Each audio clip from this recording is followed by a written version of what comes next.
Jadi itu penyakit laten ya, melihat orang lain apa, senang, kok tahu melihat istrinya dan senang. Wah, itu kasus orang merantau dan yang tidak merantau supaya gak tersinggung. Saya memang sengaja mau memberi kajian yang ringan tapi bermakna, karena agama ini sebetulnya dimulai hal-hal yang ringan. Nggak ada ceritanya filosofi agama itu berat, karena jubilatil ukul ala qabulil haqqi. Semua ulama berpendapat akal itu dipaksa untuk menerima kebenaran. Saya pernah ditanya seorang dokter, dia tanya gini, Pak Bahak, zina itu kan enak, kenapa haram? Lalu tidak enaknya zina di mana? Terus dia saya tantang, andai kan zina wajib kamu bingung, kok bisa? Kalau setelahnya terus tak suruh lagi kamu bisa, ya udah bisa. Akhirnya dia mikir iya ya, kalau wajib malah bingung, harus mengumpulkan uang untuk murder. Dan kalau dia senang seseorang tidak harus kesampai. Ya kan, kalau kamu senang seseorang kan tidak mesti dia senang kamu. Kan repot kan? Kalau senang tidak mesti dia senang kamu, atau nggak senang maunya dibayarkan repot. Mendingan diharamkan terus tidak usah, kan enak malah. Tidur di kamar happy santai, syukur-syukur itu terganti oleh sujud, oleh munajat, oleh kesenangan-kesenangan yang religi. Misalnya maling diharamkan ya enak, kalau kita boleh maling malah digebuki orang malah repot. Barokahnya diharamkan tidak dapat pahala, tidak digebukin orang gitu. Sama, jadi perlu membuat argumentasi agama itu penting. Selama ini ada kesolehan amatir, itu yang sering saya kritik setiap saya ngaji, itu kesolehan apa? Amatir. Misalnya gini, kadang-kadang orang ngeluh gini, Islam itu repot, mau kebar gak boleh, mau bebas gak boleh, andai kan boleh semua kan enak. Pertanyaannya adalah, ketika boleh semua, apakah lembaga maksiat ini tidak ada aturan? Kan tetap ada aturan. Boleh pakai kalau bayar, itu aturan enggak? Aturan. Kalau yang cantik mahal kan aturan. Kalau apa khomer atau arak yang enak mahal kan aturan. Artinya gini, di tempat yang maksiat pun banyak apa? Aturan. Kenapa aturan di tempat maksiat kamu anggap kebebasan, sementara agama ngatur kamu anggap pengekangan? Nah, ini namanya soleh amatir apa? Soleh amatir itu yang latihan soleh. Tapi kalau solehnya sudah lama, kayak saya ini masuk soleh sudah lama, tidak tahu saya. Dari Gus Bak Syukur yang nggak seneng namanya akan komentari ujub, ya sudahlah itu biasa manusia seperti itu. Seperti sama merengut, yang senang akan bilang pemikir serius, yang nggak seneng mau kok merengut orang ita itu ya gitu, yang seneng bilang wah itu sibuk ngalor ngidul gitu. Yang nggak seneng kan bilang wah ita itu. Jadi itu kan nggak usah dipikir lah, komentar orang itu nggak usah dipikir. Jadi ini penting saya utarakan. Sehingga saya berpikir, terutama untuk zaman akhir, saya ulang lagi, terutama untuk zaman akhir, saya buktikan sekian ayat. Sebenarnya saya hafal Quran, tapi ini tak bawa Qurannya supaya nanti kamu bisa nyari ayatnya. Syukur-syukur kamu bisa nyanyi saya hafal Quran, bagus ini. Kalau enggak ya kacau ya. Sekarang banyak orang bantah apa orang hafal Quran, dia sendiri nggak hafal. Saya sering di Jogja, saya mau tanya tafsir sama jenengan, karena tafsir Kemenak itu ada kesalahan sekian 2000 itu, tak tanya kamu hafal Quran enggak? Aduh repot ini kata saya. Ini kayak Tyson tinju sama Elias Pikal kata saya.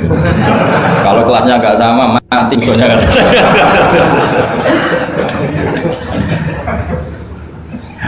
Karena bukan karena ini keangkuhan, tapi proporsional apa? Proporsional. Saya cerita yang ringan-ringan saja, sebagaimana sanad saya dari guru-guru saya ila Rasulullah Shallallahu Alaihi Wasallam.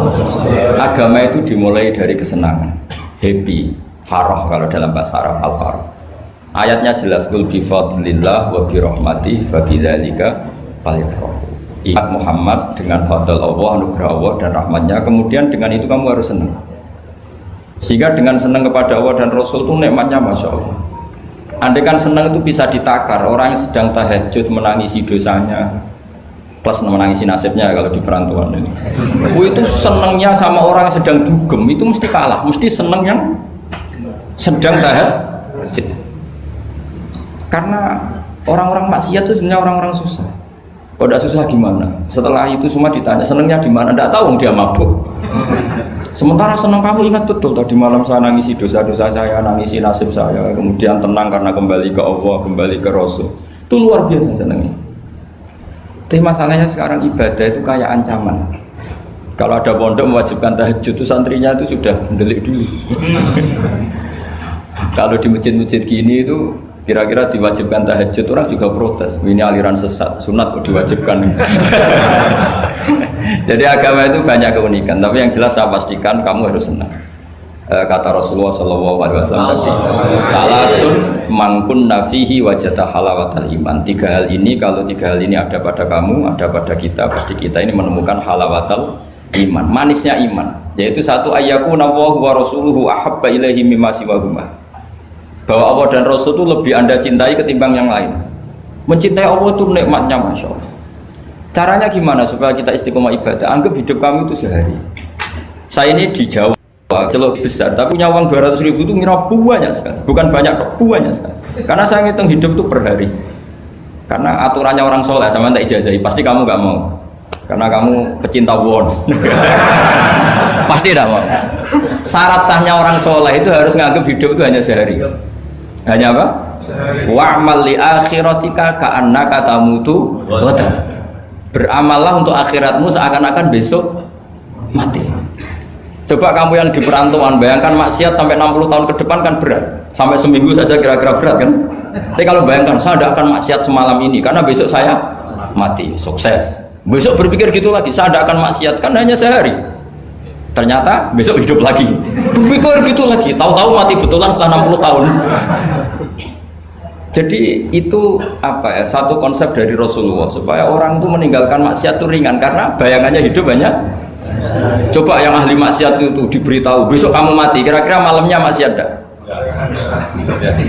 Kamu maksiat itu karena bayangkan hidup masih lama. Makanya kata Quran, wahai orang-orang yang beriman, alam yakni lil ladzina amanu an takhsha qulubuhum li dzikrillah wa ma nazala minal haq. Orang-orang iman tuh sudah saatnya khusyuk. Kamu jangan seperti orang-orang dulu. Orang-orang dulu fatola alaihimul amatu faqasat qulubuhum. Orang itu menjadi wangkot, menjadi keras hatinya karena merasa hidupnya itu panjang. Ini penting, ini konsep-konsep yang ada di hadis sahih. Jadi tidak perlu kamu soal ini sahih apa enggak, tak pastikan sahih. Saya ini baca hadis lama sekali. Jadi yang nyoal harus imbang. Kalau enggak kayak Tyson dengan Elias Pikal. Supaya clear, supaya jelas. Saya sering ketemu para pemikir di Jogja dan berkali-kali saya bilang harusnya diskusi itu imbang. Ini bukan karena keangkuhan tapi karena proper.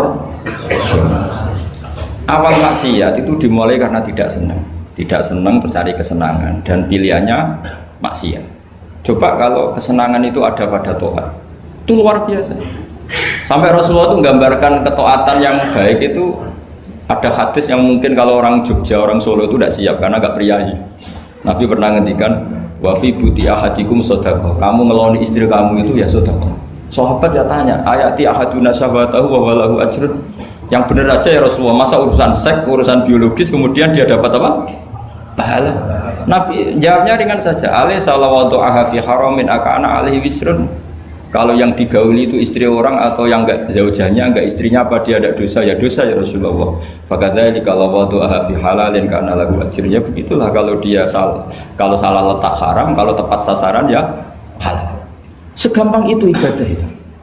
Jadi ngumpulin istri ibadah, nimang anak ibadah, ngaji begini ibadah meskipun nggak paham, nggak ada syaratnya paham. Yang menyenangkan dalam Islam kan gitu, ngaji itu udah harus paham. Yang penting datang, pura-pura paham, selesai. Bahkan saya pernah dibully oleh santri itu, ya agak kurang ajar santri itu. Ya santri gak jenengan-jenengan nih, santri tua-tua gitu. Itu Gus, jenengan sama saya nanti di surganya dulu saya. Kenapa?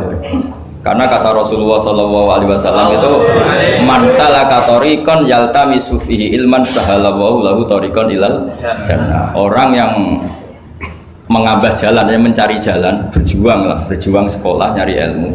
Nyari yaltamisu itu maknanya nyari iltimas.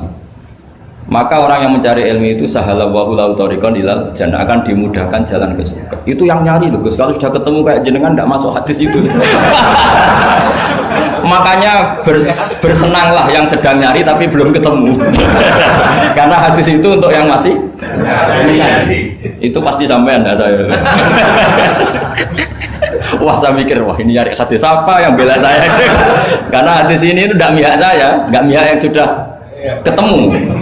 Yang namanya nyari kan belum ketemu, maka bergembiralah yang nyari ilmu udah alim-alim. Karena syaratnya, ya kan?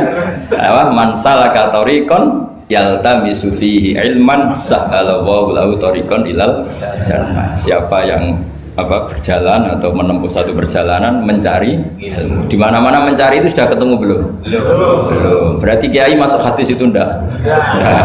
Alhamdulillah. Karena kiainya sudah ketemu ilmu. Maka bergembiralah jenengan saat tidak paham, artinya masih mencari. Makanya kalau mau paham jangan paham. Karena saya ini kebetulan memang peneliti hadis dan saya banyak menghafal hadis karena saya suka dengan kalimat-kalimat jamiah, kalimat-kalimat yang komplit dari Rasulullah SAW. Sehingga ngapalkan hadis saya itu banyak dan imbang itu ya balance kalau dalam bahasa inteleknya itu.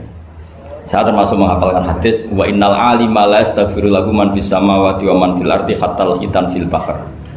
Sebagian riwayat wa inna mualliman nasi al khaira la yastaghfiru lahu man fis samawati wa man fil ardi hatta al-khitan fil bahr wa hatta an-namlatu fi juhriha. Ini hadis tandingan. Jadi yang tandingan tidak hanya 01, 02, hadis juga ada hadis apa? Tandingan. Tidak apa-apa, ilmu itu memang butuh apa? Butuh perimbangan ya, butuh balance. Nggak boleh ilmu, tapi karena ilmu nggak pantas diomongkan tandingan gitu aja. Kata saya ada hadis yang bunyinya gini. Wa innal alima, orang alim itu akan dimintakan ampun oleh penduduk langit. Jadi semua malaikat Jibril dan Mikail, semoga termasuk Israel, itu memintakan maaf untuk orang alim.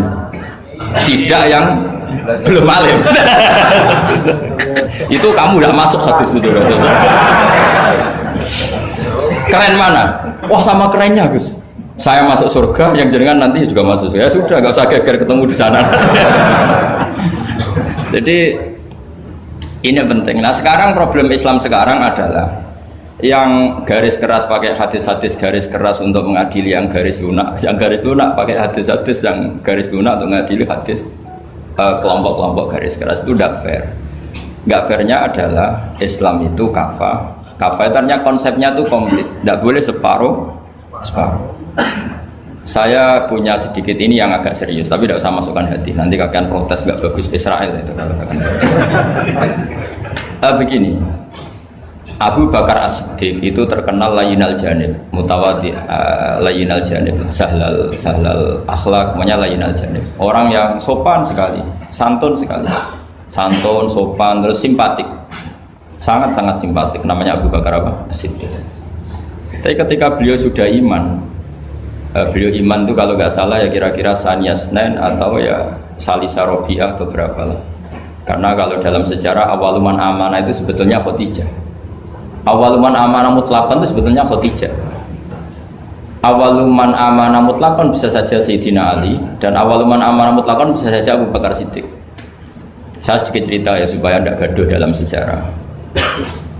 Ketika Rasulullah umur 25 itu, ketika beliau umur 20 itu Khadijah itu karena punya paman penginjil namanya Waraqah bin Naufal, itu sudah tahu kalau Nabi akhir zaman ya Muhammad itu, sehingga dia memerintahkan hulamnya namanya Maisarah. Maisarah itu nama cowok, nama lelaki. Ini perlu dicatat. Nanti kalau kamu tahu Maisarah menemani Nabi dalam perjalanan, terus kamu tiruah cari Maisarah ya. Maisarah itu nama lelaki ya. Lihat ya, Maisarah itu nama. Orang Arab memang lucu. Biasa nama lelaki pakai tak muannas kalau dalam ini Mas Rois ini bahasa gontornya itu. Kalau bahasa Arab biasa Maisarah lelaki, Tolha lelaki, Hamzah lelaki. Jadi biasa kalau dalam bahasa Jawa kan enggak, soleh dan solihah, muslimin dan muslimat, pokoknya kalau ada tak itu manas. Cuma bahasa itu agak harus, tapi tahunya baru gitu sudah bagus loh, bisa naik kelas. Akhirnya Maisarah itu disuruh Khadijah khusus untuk meneliti Muhammad. Dulu masih jangkar karena belum Rasulullah. Setelah diteliti di perjalanan ke Syam, mengikuti dagang. Semua keajaiban dan alamat nubuwah itu ada semua, termasuk tuzilluhul ghamamah tuti'uhus sahaib. Setiap perjalanan yang terik itu matahari pas apa? Ghamamah itu apa? mendung mengayomi Nabi. Saya termasuk orang yang ditakdir pernah di pohon tua yang dulu jadi alamat nubuwah. Di Jericho itu ada pohon tertua di dunia. Pas saya di situ malah ada film dokumenter Kristen pas itu. Karena pohon itu semua Nabi pernah duduk di situ, termasuk Nabi Isa dan Nabi Muhammad SAW.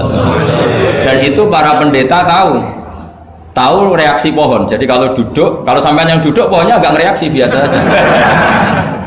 Tapi kalau Nabi yang duduk itu akan direaksi. Misalnya Nabi duduk di barat, kemudian matahari teriknya dari barat, pohon itu akan pindah ke barat supaya geser. Sehingga rohibu khairah itu tahu ini calon Nabi sesuai definisi atau kriteria yang ada. Singkat cerita, setelah Maisarah lapor sekian alamat Nabi itu diceritakan Khadijah, terus Nabi ketika umur 25 dia memantapkan diri untuk nikah sama orang bernama Muhammad. Tapi Khadijah itu mulai agak kecewa. Kok nggak jadi Nabi? Biasa-biasa saja, tetap dagang saja. Nabi tetap dagang. Hanya tentu tetap punya sifat amanat, kredibilitas dijaga, semuanya terjaga. Tapi nggak ada alamat Nabi yang ekstrim lah yang sehingga Khadijah mulai mamang ini kapan jadi Nabi ini kok gini-gini aja ini. Nah, pas umur 40 itu Nabi ngalami yatahannas itu yata'abbad al-layali yadawatil adat. Kalau dalam Sahih Muslim disebutkan fakana yatahannasu fil ghar wa huwa at-ta'abbud al-layali yadawatil adat. Yang dikatakan tahannus adalah menyembah Allah di gua, menyepi, kemudian beberapa hari. Terus di hadis itu juga diterangkan wa yatazawwadu lidzalik. Perlu dicatat dulu tirakannya Nabi itu ya bawa bekal. Bukan terus kelaparan 3 hari nanti fata morgana yang dilihat. Jadi ini perlu dicatat. Kadang banyak orang tirakat gak makan 40 hari, gak makan 3 hari itu malah bahaya. Karena yang dikatakan nur atau apa ternyata fata morgana karena lama gak makan. Jadi perlu dicatat di hadis itu jelas ada kalimat wa yatazawwadu lidzalik. Ya Nabi ya normal bawa apa? Bekal. Jadi tidak lapar-lapar amat. Tapi tidak satu nampan kayak makan di atas tadi ndak ya. Kalau itu makannya orang kelaparan itu. Ya tapi bagus lah, saking hormatnya sama kiai makannya banyak. Apa ngetes kiainya? Kalau banyak ada kiai ini. Tidak tahu. Motifnya apa? Tidak tahu. Motifnya tidak tahu. Tapi husnudzon wajib. Panitia tenang saja. Kiai itu wajib husnudzon. Harus baca ini ya Muhammad. Nabi begitu fatwa. Sehingga ini penting sekali karena jarang orang mengungkapkan ini. Kenapa jarang mengungkapkan? Kemungkinan satu tidak tahu. Dua, karena kadang kiai itu ya manusia, Ustadz juga manusia. Kadang-kadang dengan tanda kutip itu ya pecundang. Dia ngomong yang dicintai pasar, itu yang saya sesalkan betul. Tidak ngomong yang dibutuhkan dalam khazanah Islam. Itu saya kecewa betul. Dan semoga mereka itu tobat. Enggak boleh seperti itu. Coba kita ini Islam mulai kecil, punya kiai mulai kecil. Kadang-kadang tidak pinter-pinter. Karena ayatnya itu terus sama. Kubu sebelah misalnya dalil ayat ini, yang ini terus gitu aja. Kalau orang sunat diceritain Nabi Ibrahim sunat 80 tahun itu pakai palu, pakai apa itu? Kodum itu kapak langganan ya. Kalau ada orang mati ya mesti kullu nafsin dha'iqatul maut. Kalau ada orang nikah mesti faman rohibaan sunnati itu saja. Jadi umat ilmunya tidak tambah, ya sudah siapa saja yang nikah ya itu aja, yang mati ya itu aja kullu nafsin. Karena ya pasarnya seperti itu. Buat sekali-kali ada orang mati itu bilang, ayo pesta. Karena orang dolim ini sudah mati. Ngurangi beban bumi. Ngurangi beban apa? Syukurilah kematian orang fasik ini. Itu nggak disangoni sampai. Sudah ada disangoni, dibenci keluarganya, ya enggak? Ya daripada gitu yang umum saja kullu nafsin maut. Kematian adalah mau'idhah, kafa bil mauti wa'idun. Cukup mati sebagai nasihat, ya ikut pasaran saja karena itu yang menghasilkan pasar. Tapi resikonya itu ilmu itu tidak tambah apa? Tambah. Ini kritikan saya, semoga ini membantu ya supaya ustadz-ustadz itu kalau ngaji itu mikir yang dibutuhkan umat, jangan permintaan pasar, itu tidak bagus. Saya datang ke sini juga bukan karena undangan. Saya yang bilang saya tanpa diundang pun datang ke Korea karena saya ingin sujud di bumi ateis supaya nanti keren. Keren betul loh, sampean tuh keren betul. Sujud di bumi, wah itu pol kerennya tuh, hebat. Kalau sujud di Mekah, Medina, di Indonesia itu kan wajar. Ini sujud di bumi. Jadi kalau kamu ditanya, saksinya siapa kalau kamu sholat di Gonjong? Bawah ini ingin Hasan, yang seru yang awal. Enggak yang lain yang GG. Gonju, siapa? Suwon. Sama lagi. Itu malaikat mesti itu apa itu? Parah lagi kalau ditanya, sujudnya di mana? Di kamar mandi. Karena kalau pas kerja kan hanya dikasih waktu berapa ini? 5 menit dan itu pura-pura di kamar mandi. Keren nggak? Keren. Jadi padahal bumi itu akan bersaksi yang dipakai tempat sujud. Itu paling keren mesti yang Korea. Apalagi yang pas kerja. Kalau di sini kan masjid masih normal. Kalau pas kerja kan di kamar mandi. Iya di pabrik ya maksudnya. Oh iya. Jangan yang priai yang itu, yang nggak priai itu. Di gudang ya. Di mana? Sampai mesin ya. Ayo, mesin sebagai saksi. Ya bagus lah. Saksinya apa? Kubuta gitu. Yang jelas jangan kerja di pabrik salib. Saksinya apa? Kerjanya bikin apa? Ya, pas waktu sholat. Saksinya apa? Itu. Bisa berhadapan-hadapan itu saksi sama disaksikan. Begini ini intermezzo saja tapi betul. Jadi kemudian Khadijah, kembali ke Khadijah tadi. Rasulullah itu nggak bisa baca. Walhasil akhirnya ditakdir bisa.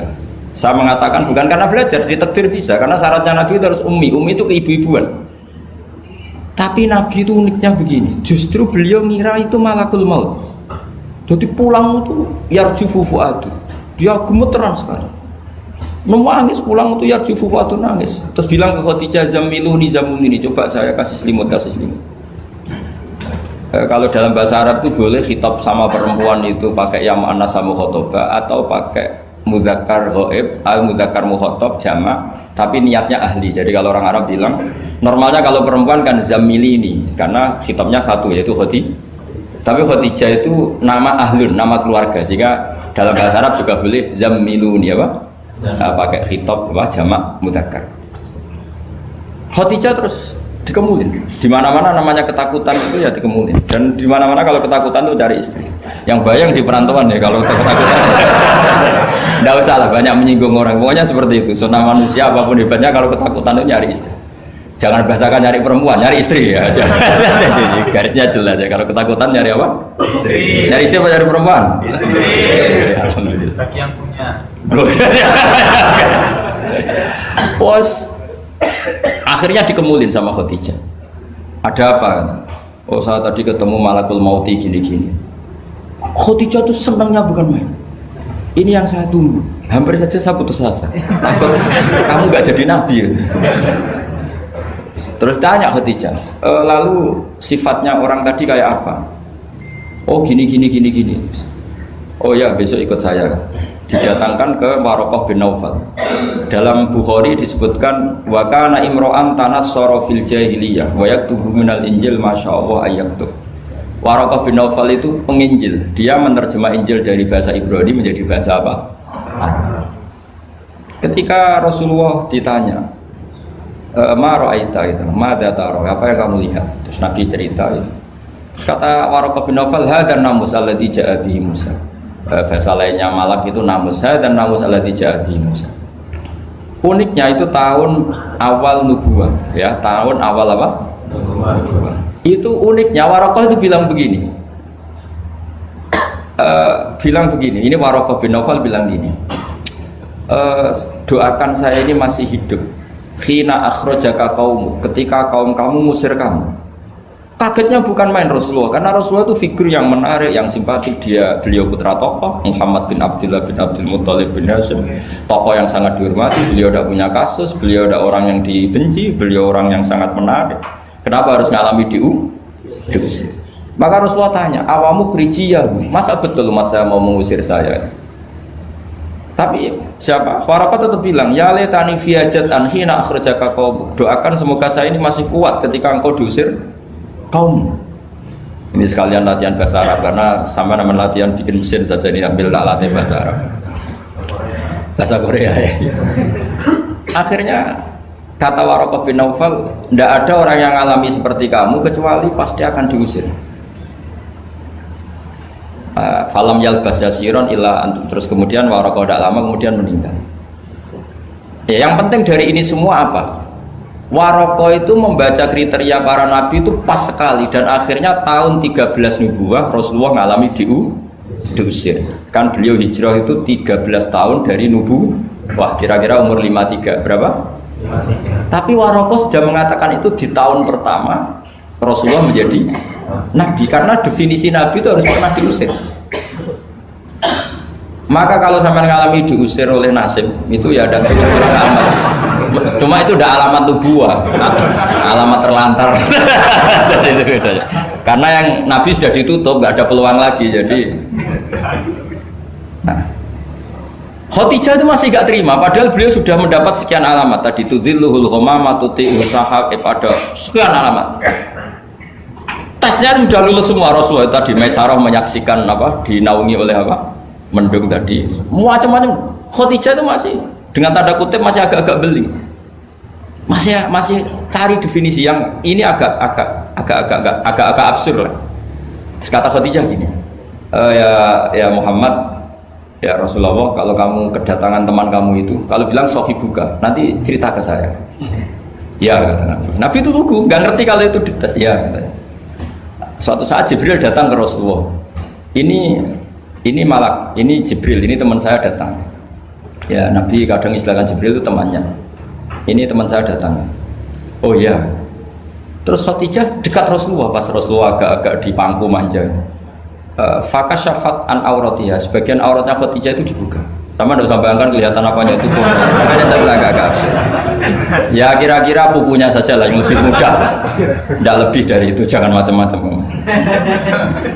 Akhirnya terus ditanya, Khadijah tanya, temanmu masih? Enggak, lari. Akhirnya Khadijah ditutup lagi. Khadijah nggak tahu ada Jibril, nggak tahu. Ditutup lagi. Sekarang temanmu di mana? Oh sekarang datang lagi. Oh Nabi diambungi sempurna. Ini yang saya tunggu-tunggu, Kang. Itu malaikat betul, bukan setan. Karena kalau setan tahu aurat kamu tahu.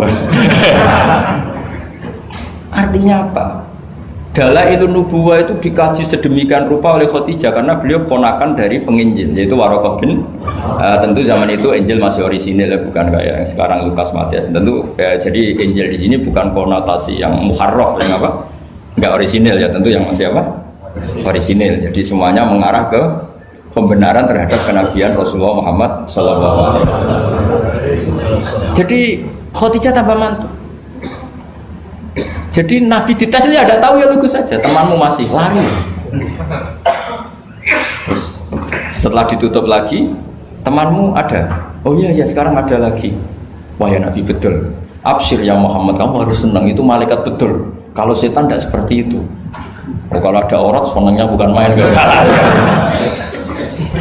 Nah, melihat awal, saya ulang lagi ya, melihat awal dialek kenabian itu hanya dengan Khadijah karena dia keluarga terdekat beliau. Maka sebetulnya awaluman amanah mutlakon itu sebetulnya itu hampir semua ulama bilang itu Khadijah, bukan Abu Bakar. Tapi melihat peran Abu Bakar yang begitu sentral dalam mengawal Islam, orang bilang Abu Bakar. Melihat Sayyidina Ali teman kecilnya Rasulullah, orang bilang Ali. Sehingga berjanji itu, kitab berjanji itu, maulid itu kan sebenarnya kitab sejarah normal biasa, kitab akademik sebetulnya, bukan kitab mantra, kitab akademik. Beliau kalau ngendikan tuh awaluman amana minar rijal Abu Bakar, wa minan nisa Khadijah, wa minas sibyan Ali, wa minal mawali Zaid, supaya semua kelompok terwakili, semua kelompok. Karena kalau yang pro Abu Bakar dibilang awaluman amanah Khadijah itu merengut. Yang bener aja kayaknya Abu Bakar. Yang pro Khadijah kalau dibilang Abu Bakar juga merengut. Yang pro Ali juga demikian. Akhirnya di tengah-tengah awaluman amana minar rijali Abu Bakrin, wa minan nisa Khadijah, wa minas sibyan Ali, wa minal mawali Zaid bin Harisah. Pertama orang iman dari golongan lelaki tua, rijal lelaki tua, lelaki berumur itu Abu Bakar. Dari perempuan Khadijah, dari anak kecil Ali, dari mawali budak dimerdekakan. Jadi itu sudah cara bahasa Arab itu takbir itu redaksi yang agak-agak ngeles. Jadi seperti ginilah, pendiri masjid As-Siratal Mustaqim itu siapa? Yang pertama punya ide tentu sebenarnya yang pertama, tapi kan ide tok belum terrealisasi. Nah, nanti yang pertama terrealisasi pondasi juga pertama, tapi yang benar-benar mulai dipakai Jumatan itu juga pertama lagi lah. Supaya agak sensitif kita ini harus minta pertama semua, mau tidak mau kan kita harus ngomong awaluman bana hadal masjid si'a, tapi dulu belum ada ya bana ide. Wa awaluman misalnya pembalataan batu pertama waktu al-hijarah awalan ini, wa awaluman sing jadi imam ya ummu hadal masjid fil jum'ah ini lah yang sampean wa awaluman ngerameni mbu masjid. Sudah gak apa-apa, yang penting awaluman apa masuk kategori awal. Nah ini penting saya terangkan. Kembali ke Abu Bakar. Abu Bakar itu layyinal janib, orang yang sopan, dan itu bagus, tentu sopan itu bagus, layyinal janib bagus. Tapi masalahnya Rasulullah itu dikepung preman-preman yang ganas, yaitu Abu Lahab, Abu Jahal, Walid bin Mughirah, Wa'il bin semuanya preman yang ganas. Bukan sekedar kafir tapi ganas terhadap umat Islam. Mereka penyiksa-penyiksa ulung, termasuk akhirnya ada yang mati syahid, awal syahidin fil Islam, yaitu Ammar bin Yasir. Tapi yang bapaknya bukan Ammarnya, siapa? Yasirnya, sama istrinya namanya Sumayyah. Makanya saya tadi ngaji di Masjid Ammar bin Yasir itu ngaji yang paling tidak guyon, karena masjid itu didesain untuk mengenang Ammar bin Yasir. Sumayyah disiksa sampai mati, ya Yasir juga gitu, sampai Rasulullah ngendikan sobron ala Yasir inna mu'idakum al jannah, sudah kamu sabar, kamu pasti nanti masuk surga. Bilal disiksa, tapi Bilal akhirnya aman karena menangi, diselamatkan Abu Bakar, bahkan menangi futuhat ya, beliau menangi apa? Fatwa apa? Saya pernah ziarah ke makam Bilal. Akhirnya apa Rasulullah? Ini kalau gini terus anak Islam orang-orang sopan tok repot. Beliau pas jalan-jalan ngerti Umar itu kalau ingin sarapan atau ingin punya uang, kalau ingin punya bon itu harus tarung. Dan dia petarung yang dulu. Jadi kalau tarung itu menangan, ya uangnya banyak. Barokahnya kalau tarung apa? Menangan, dari gulat. Akhirnya Nabi mikir, wah kalau yang Islam gini ini cocok. Karena kalau yang sopan-sopan tok ini kayaknya repot. Walhasil Nabi spontan tunggu, Allahumma aizal Islam bi Umar. Ya Allah, muliakan Islam ini dengan Umar. Gak tahu apa bisa diganti aizal Islam bi Banser, gak tahu saya. Karena kalau Banser sopan ya aneh, Banser kok sopan, gak jadi aneh. Atau pemuda Muhammadiyah kalau sopan kan ya jadi aneh. Masa pengawal kok sopan? Monggo nak badhe santai. Monggo. Ya gak pantas-pantasnya. Oh, sterilkan dulu. Pas pamret sopan, wah Pak Jokowi tidak jadi pidato karena yang salaman apa? Banyak, yang minta buku banyak. Singkat cerita, betul. Karena Nabi yang berdoa itu di sebagian tarikh menyebut doanya Senin, Kamis sudah masuk Islam, hanya Senin, Selasa, Rabu, Kamis. Kalau kamu ya 30 tahun nah mungkin. Itu saja tidak mesti ya. Akhirnya Umar itu Islam. Islamnya juga unik. Dia mau mencari Muhammad, masih jangkar, kalau manggil masih jangkar, belum Rasulullah. Mana Muhammad? Laqad soba, dia sudah keluar dari agama permanen ya oleh kaum jahiliyah itu. Oke, terima kasih buat teman-teman yang sudah menonton video di channel ini. Semoga ilmunya barokah, bermanfaat untuk kita dan orang-orang di sekitar kita. Semoga juga setelah menonton video ini, hidupnya lebih tenang, lebih sabar dalam menjalani hidup, lebih tabah, dan juga lebih ikhlas. Jangan lupa terus dukung channel ini supaya terus berkembang dengan cara klik like, tinggalkan komentar, klik subscribe karena subscribe itu gratis, dan jangan lupa klik tombol notifikasi supaya teman-teman selalu mendapatkan pemberitahuan setiap channel ini upload video baru. Oke, terima kasih. Wassalamualaikum warahmatullahi wabarakatuh.